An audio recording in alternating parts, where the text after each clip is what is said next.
come back because this is the place where change happens. But I'm not sure if everybody fully understands what happens here. Like, have people really seen the dire need of what can be taken from here back to people's homes, their communities, and the world? And I wanted to see for myself. So I looked and saw all of the oppression that took place under the sun.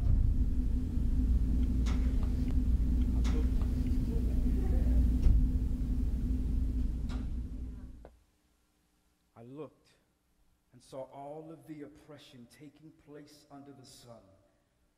Power was on the side of the oppressor.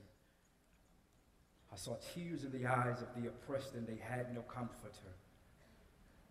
The mist of yesterday's calamity danced with the smog of today's desolation, while depression and despair cried out to the heavens. Unleavened souls roamed through the rubbish of remorse in search of remnants of hope. Boats set shipwreck at the shore, and people tried to explore further than the sea would allow them to see, but the chains, the ones that bound them so magnificently, kept them stationary and secluded from life. But despite its vice, they lifted their voices with their vivid vitality in no certain form, and from it was born a rose. Sharon was her government name. But a couple of lefts instead of rights and a couple of stops instead of goes got Shay Shay staring out the window wondering, how did I become me and when did we become us? No cheering to deadly addictions now. No Mary Jane, cocaine, crack, or illegal prescriptions. More like the princess who hasn't plucked out the pea, because every night she lays her head on her mattress and she realizes something's missing. Maybe it's him, the one with the form of Greek godliness. Chico DeBarge hair, John Legend complexion, 6'2", dream come true, cross tatted on his back, good job, work hard, not emotionally scarred, and a six-pack. Girl, he all of that and a bag of chips. The kind with the scoop, because he sure enough knocked her off her feet. But the fact remains that the tat on his back isn't the same as the nails in his heart. How can he love her without having a love affair with him? Handsomeness will never supersede holiness.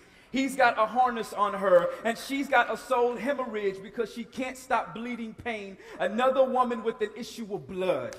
Wow. No need for any drug, because the only cure according to Luke 14:26 is hate, because she's addicted to love. There is something terribly terrible and drastically drastic with this picture. So much so that Michelangelo, Van Gogh, and Picasso couldn't paint it right with the colors of the rainbow and fine tip brushes of bristle. It's belittled our boldness and crept in the crevices of our spirit and flesh, awaiting and attempting to overtake us one by one. I looked and I saw all of the oppression taking place under the sun, and I saw the tears of the oppressed, and they had no comforter. No comfort was found in her, because she groans as if giving birth, awaiting for mothers and daughters and sons and daughters and mothers and sons to father belief and mother change. The blame has been passed off and exchanged, and things remain the same. The system is broken beyond repair with shovels and hammers. The city suffocates. See it. It's evident. See the lifeless ones scour the planet in search of peace. Rape, molestation, nation against nations, genetically enhanced vegetation, money chasers, beauty seekers, blinded by smoke and mirrors. Yes, she groans in earnest expectation for the manifestation of a royal priesthood and a kingdom revelation. When she cries, the terrain splits and her mountains cry tears of molten sorrow. The walls were demolished and the gates were burned. Bands of bandits devour the fruit of the land, and seeds yield no more harvest. We're trying to hold on, but our heroes were taken hostage by hypocrisy and insurgents of insecurity. Who will answer the call to divine destiny? Who will answer the call to divine destiny? There is a time for everything and a season for every purpose. So purpose to be in season with destiny, because every person we meet, speak to, and see are intricately positioned for purposeful ministry. Opportunities of a lifetime must be seized in the lifetime of the opportunity, and in this lifetime you will be presented with one timeless opportunity called eternity.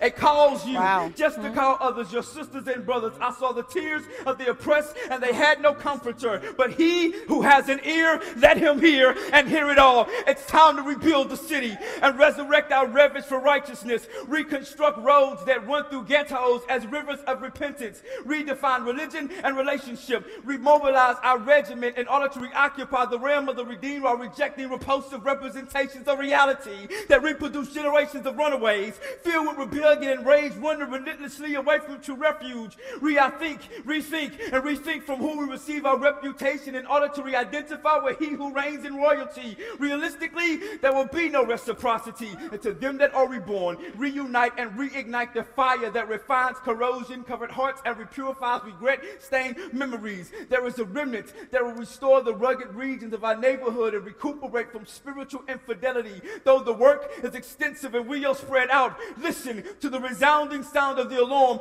Join us as we reposition ourselves and realign the scope of our heavenly artillery. This is the call. This is the rise of a revolution called the comeback. Re-equipped with backpacks, roadmaps, and knapsacks, we don't sleep on the field until every soul is healed. We will readjust, reanalyze, reformulate, reemerge, reload, and reprioritize. United we stand, divided we fall. This is the clarion call to all who are willing to re-engage in warfare with weapons in hands. The battle will be rough and ruthless. We will be marred and scarred, so help us God, because it's not going to be pretty. But if you're ready to re-enlist in the militia, relaunch a strategic attack while resuscitating your faith, though it may be small and itty bitty. If you're ready, really, really ready, I need every born again, blood-washed, spirit-filled believer to rise to your seats and in a thunderous uproar shout, "We build the city!"